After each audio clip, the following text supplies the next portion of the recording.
필토버의 밝은 여명 아래 혹독한 환경을 극복하고 버텨가는 지하도시. 이곳에는 혁명을 꿈꾸는 젊은이들이 있었습니다. 자유라는 사상을 가진 그들은 지하도시를 부정과 부패, 불합리라는 현실 속에 가두는 필토버의 모습을 이해할 수 없었고, 이 모든 것들은 그들을 혁명이라는 이름 아래에 뭉치게 만들었습니다. 바위를 깎아 만들다가 물집 투성이가 돼도 상관없다. 이러한 신념을 가지고 그들은 싸웠습니다. 지하도시의 독립을 위해.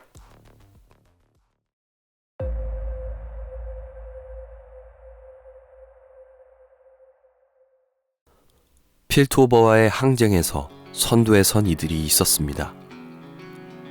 지하의 사냥개라 불리며 강함을 바탕으로 지하도시 시민들의 인정을 받은 남자 벤더. 뛰어난 두뇌를 바탕으로 지하도시의 질서를 잡아갔던 남자 실코. 두 사람은 혁명의 중심에 서 있었습니다.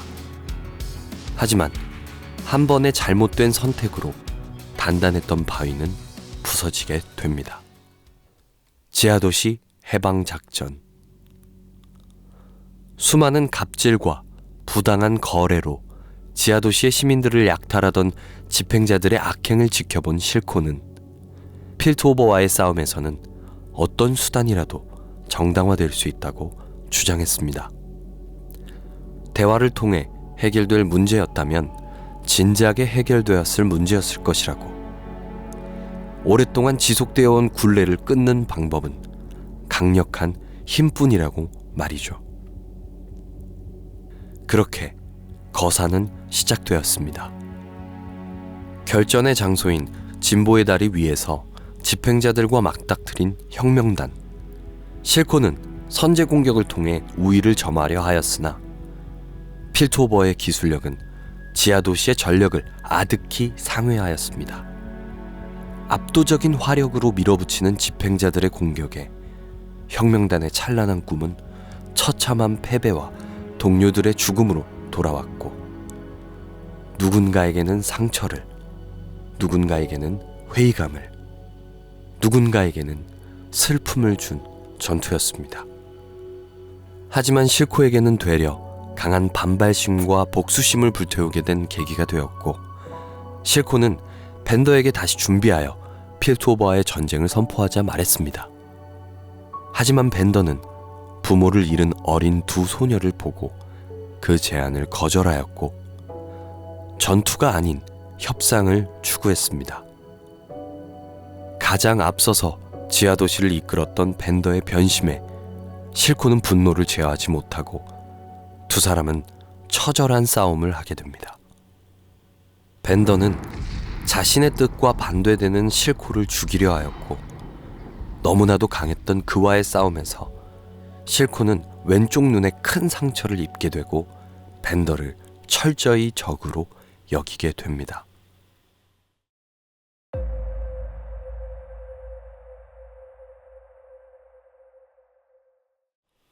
진보의 다리 사변의 상처는 너무나도 컸습니다.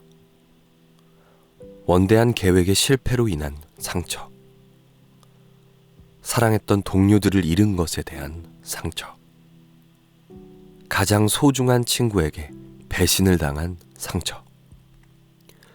그 상처를 온전히 짊어져야 하는 사람은 실코였습니다. 그런 그가 모든 상처를 버틸 수 있게 해준 것은 단 하나였습니다. 복수. 실코는 지하도시의 안개 깊숙한 곳에서 필토버와 벤더를 향한 복수를 준비하게 됩니다. 능력과 무관하게 필토버에서 추방당한 사람들, 지속적인 필토버의 억압과 약탈을 받았기에 벤더의 뜻에 반대하는 사람들, 자신과 같은 사상을 가진 사람들을 모아 자신만의 세력을 구축하고 힘을 키워나갔습니다. 동업자인 신지드는 실코에게 시머라는 약을 개발해 주었고, 복용자의 신체를 강화시켜주는 시머는 실코에게 엄청난 자본력을 가져다 주었습니다. 그러던 어느 날 피트오버의 도난 사건이 발생했고 그 중심에는 벤더의 밑에서 자란 아이들이 있다는 정보가 들어옵니다.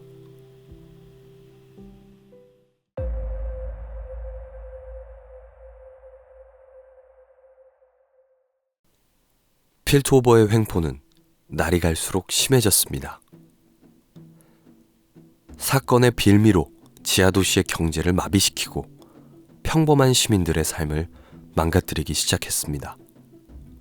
이 상황이 실코에게는 더할 나위 없는 기회였습니다.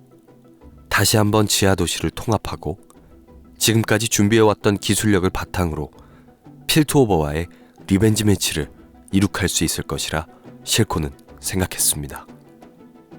그날 밤 필트오버의 집행자인 그레이슨이 벤더를 찾아온다는 정보가 들려왔습니다. 실코는 벤더가 자신의 사람들을 지키기 위해 대신 연행되는 것을 선택할 것이라 생각했고 벤더가 무력화되어 있는 순간에 집행자들을 처치하고 벤더를 납치하게 됩니다.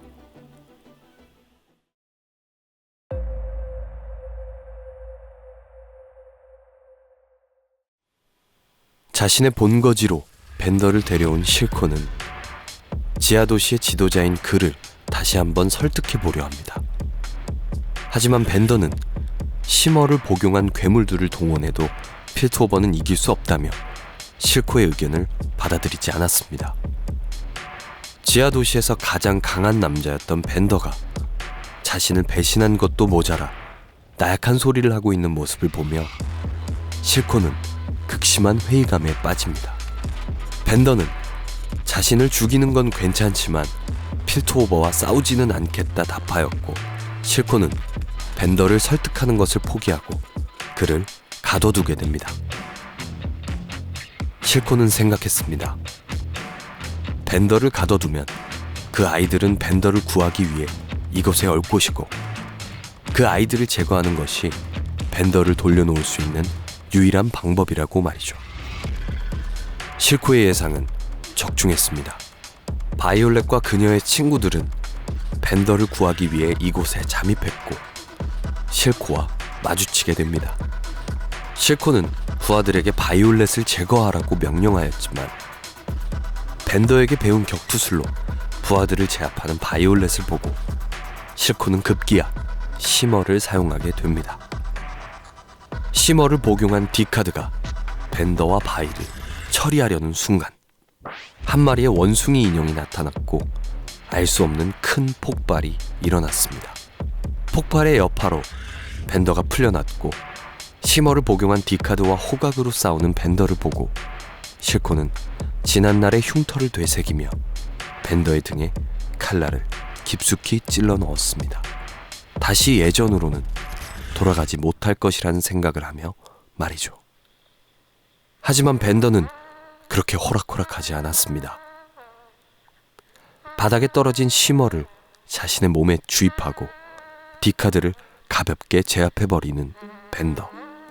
실코는 벤더의 강함에 다시 한번 놀라며 급하게 몸을 피했습니다. 그렇게 공장 내에서의 상황들을 지켜보던 실코. 폭발에서 바이를 지켜내기 위해 벽을 부수고 밖으로 몸을 날린 벤더는 생명의 불꽃이 꺼지고 말았습니다. 싸늘해진 벤더를 끌어안고 울고 있던 바이올렛을 처리하려던 순간 실코의 인생을 바꿔놓을 파란 머리의 어린 소녀가 눈에 들어왔습니다. 현 상황을 정확히 인지하지 못하고 들떠있는 소녀의 모습을 본 실코. 그런 그녀를 질책하고 떠나버리는 바이올렛. 언니에게 버림받았다는 생각에 주저앉아 울고 있는 그 소녀를 보며 실코는 왠지 모를 동질감과 연민이 느껴졌습니다. 조심스럽게 다가가 말을 걸어보는 실코. 그런 그에게 소녀는 달려들어 안겼고 실코는 처음 느껴보는 감정에 사로잡혀 그녀를 거두어들이기로 합니다.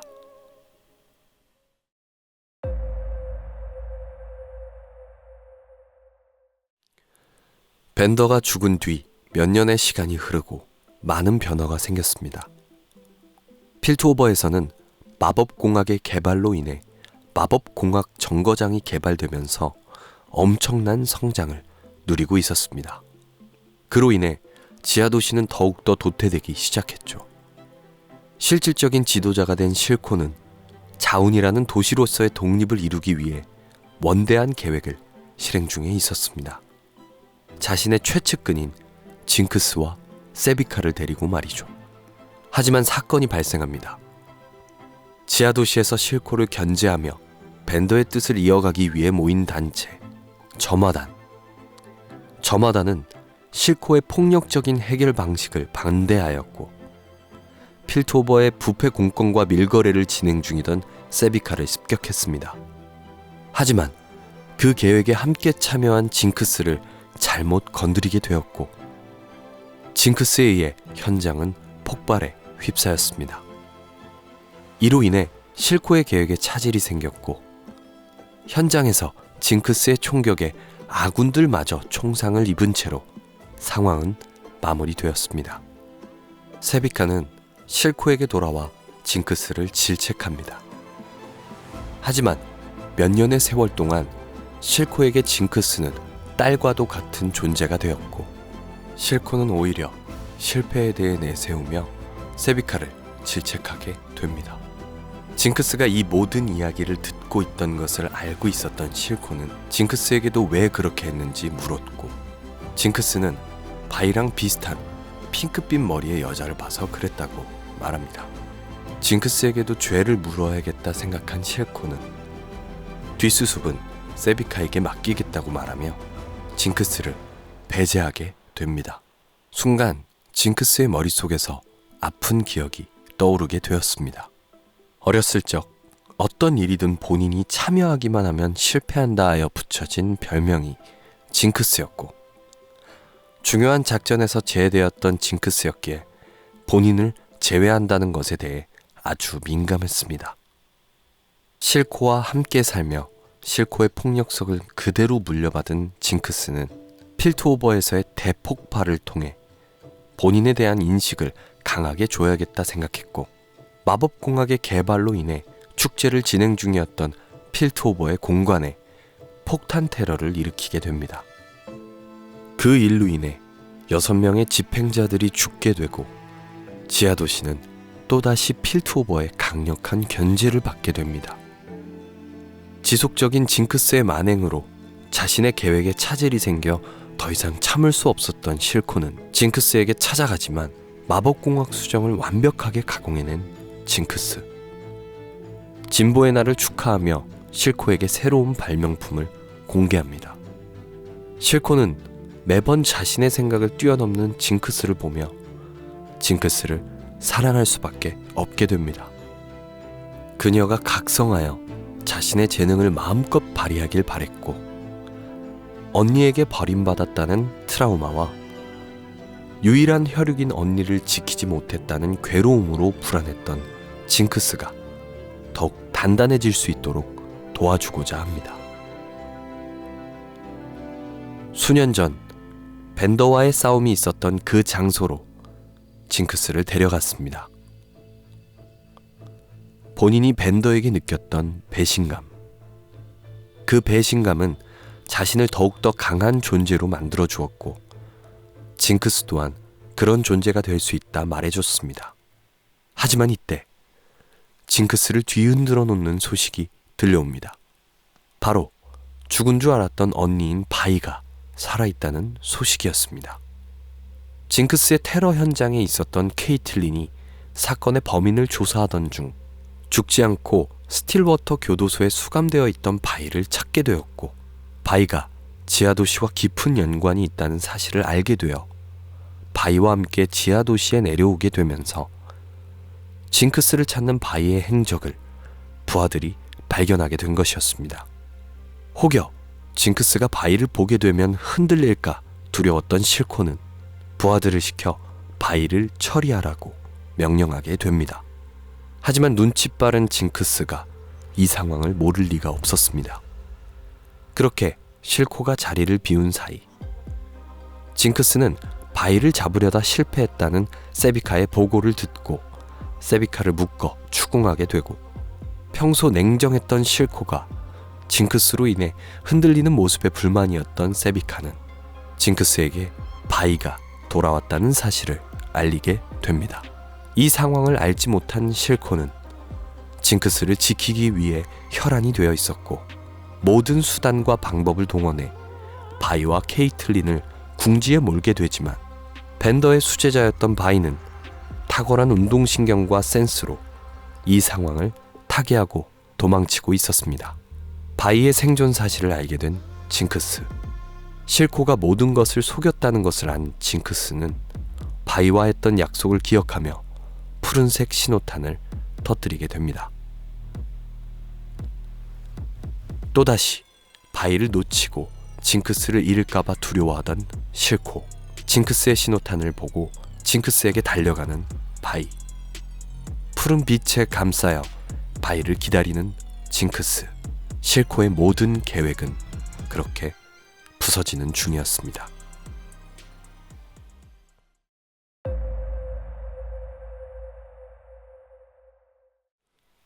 징크스가 바이와의 재회를 하게 된 이후, 실코가 자신에게 거짓말을 했다는 것을 알고 징크스는 사라졌습니다. 실코가 가장 우려하던 일이 벌어져 버렸죠. 실코는 본인이 생각하는 것 이상으로 징크스를 소중하게 생각했습니다. 누구보다 자신을 닮은 사람, 항상 자신을 놀라게 해준 사람. 그랬기에 실코는 이성을 유지할 수 없었습니다. 징크스에 대한 걱정만 가득한 실코에게 항상 묵묵히 그 자리를 지키던 세비카는 자신과 아버지의 이야기를 하며 실코가 진정할 수 있도록 도와주었습니다. 하지만 리더가 흔들리는 것은 그를 따르는 모두를 불안하게 하는 법. 또한 그런 상황을 기다리는 하이에나들은 어디에나 존재했습니다. 특히 이곳 지하도시에서는 말이죠. 지하도시를 이끄는 대표 집단 화공남작. 그들은 징크스의 일을 빌미로 실코의 약점을 파고들으려 의회를 열었습니다. 세비카의 말을 듣고 확실하게 이들을 제압해야겠다는 생각을 한 실코. 실코가 생각한 것처럼 이들은 실코를 추궁하기 위해 의회를 연 것이었습니다. 실코의 자리를 빼앗고 본인들이 지하도시의 권력을 가지기 위해서였죠. 실코는 의회의 환풍구를 제어해 두고 의회장으로 들어가며 화학가스를 살포하였습니다. 지하도시에 아무것도 없고 그저 화학가스만으로 온 지역이 뒤덮여 있을 무렵, 그곳을 맨몸으로 버티며 지금의 경제 상황을 이룩한 내용을 말하며 화학가스 속에서 방독면 없이 버티는 압도적인 모습을 보여주어 모두를 공포에 떨게 만들었습니다. 그렇게 의회를 정리하고 돌아온 실코. 그 자리에 징크스가 나타났습니다. 징크스는 실코에게 바이가 돌아온 사실을 왜 알리지 않았냐며 실코를 추궁했고, 실코는 다시 한번 징크스를 설득합니다. 그들이 원하는 것은 필트오버의 수정이고 너를 찾으러 온 것이 아니다 라고 말이죠. 실코의 말이 사실인지 징크스는 확인해야 할 필요가 있었습니다. 수정을 가지고 필트오버로 투항하려는 바이와 케이틀린, 그리고 에코를 보았고 그곳에 엄청난 폭발을 일으키며 그들과 싸우다가 치명적인 상처를 입게 됩니다.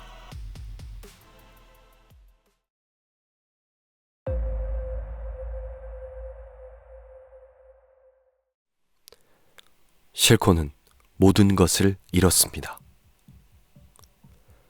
진보의 다리에서 일어난 폭발을 본 부하들이 실코에게 이 사실을 전했고, 현장에는 실코의 모든 것이었던 징크스가 쓰러져 있었습니다. 실코는 징크스를 부둥켜 안고 정신없이 달렸습니다. 그녀를 살릴 수 있는 곳이 어디인지 고민하고 생각할 겨를도 없이 실코가 도착한 곳은 신지드의 실험실. 제발 그녀를 살려달라 애원하는 실코.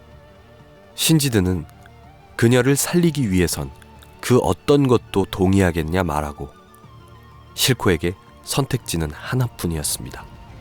징크스의 이마에 입을 맞춘 뒤 부디 치료가 잘 끝나길 바라던 찰나 실코의 뒷목에 서늘한 바늘이 꽂히게 됩니다. 별다른 저항을 하지 못하고 쓰러진 실코.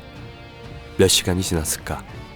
눈을 뜬 실코의 앞에 징크스는 온데간데 없고 그곳에는 수술 도구를 씻고 있는 신지드만 있었습니다. 메스를 들고 신지드를 추궁하는 실코. 하지만 신지드는 징크스를 살려냈다고 답했습니다. 성공적인 실험 결과와 함께.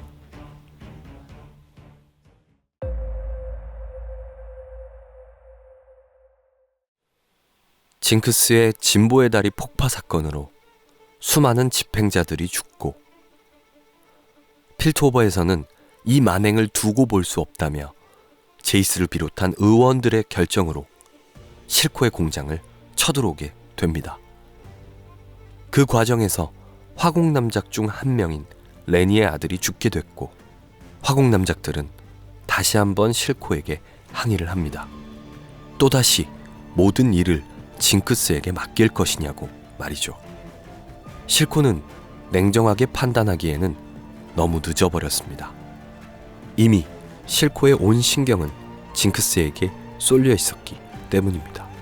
그로부터 며칠 후 실코는 자신의 집무실에서 앞으로의 상황을 어떻게 풀어나가야 할지 생각하고 있었습니다. 그런 실코에게 공장에서 항의했던 화공남작들이 찾아왔습니다. 세비카와 함께 말이죠. 세비카는 화공남작 중 하나인 핀에게 의자를 내어주었고 그 모습은 어딘가 이상해 보였습니다. 실코는 세비카가 흔들리고 있다고 생각하였죠. 협상의 원칙, 절대로 동요하지 마라. 실코는 담담하게 이 상황을 풀어나갔습니다. 지하도시가 사업체가 되기 전 아무것도 없었던 시절, 그 어려운 시절을 버틸 수 있었던 것은 단 하나, 의리. 형제자매들이 목숨 바쳐 일궈낸 이 모든 것을 누리고만 살아온 기생충들은 모르는 것 이라며 자신의 신념을 굳게 다집니다. 그 말을 들은 핀은 세비카에게 신호라도 하듯 실코에게 작별 인사를 합니다. 그 순간 세비카의 검이 허공을 가르고 실코는 단념하고 있었습니다. 하지만 세비카의 칼날이 향한 곳은 핀의 목. 실코는 크게 놀랐지만 놀란 마음을 진정하고 다시 한번 레니에게 경고를 합니다. 이번 일을 계기로 실코는 결심을 하게 됩니다. 자신이 소중하게 생각하는 것을 지키기 위해서는 어느 정도 내려놓음이 필요하다는 것을 말이죠. 그런 그의 손에 들려있던 편지, 바로 제이스가 보낸 협상 제안이었습니다. 제이스는 공장 습격 당시 자신의 실수로 무고한 시민이 죽었다는 죄책감에 실코에게 협상을 요청했고, 마침 부하들의 반란, 징크스의 폭주, 자신의 불안 등으로 고민을 하던 실코는 자신의 신념을 내려놓고 제이스의 협상에 응합니다. 실코는 자원으로서의 자주적 독립을 요구하였고, 제이스는 심어 공장의 철폐, 마법공학 수정의 반환, 그리고 징크스의 체포를 요구했습니다. 그렇게 실코는 자운과 징크스 둘 중 하나를 선택해야 하는 상황에 직면합니다.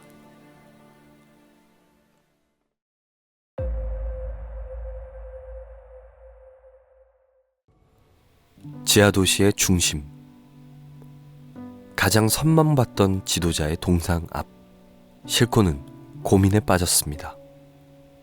수천 번도 넘게 생각하고 꿈꿔온 지하도시의 독립. 태어날 때부터 부당한 대우를 받으며 살아야만 했던 지하도시 사람들의 해방. 하지만 그걸 뒤로하고 안정과 평화를 추구했던 형제. 이제는 그의 마음을 이해할 수 있었습니다. 딸이라는 존재가 아버지에게 가져다주는 감당하기 어려운 책임감을 말이죠. 딸만큼 파멸을 부르는 존재가 또 있을까? 벤더에게 하소연하는 실코. 그리고 그의 말을 들은 그의 딸. 징크스는 벤더의 동상 뒤에서 실코의 말을 듣고 자신을 파멸을 부르는 존재라고 오해하게 됩니다.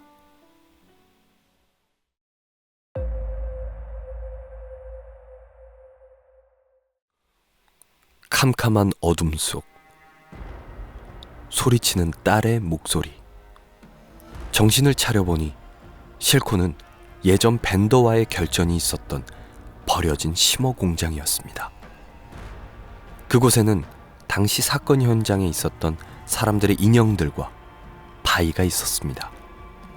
징크스는 바이에게 자신을 버리고 간 것이 아니었다는 말을 들으려 바이를 추궁하고 있었고, 실코는 징크스가 무언가에 의해 크게 흔들리고 있다는 것을 직감하게 됩니다. 바이를 만나고 더욱더 불안정해진 징크스.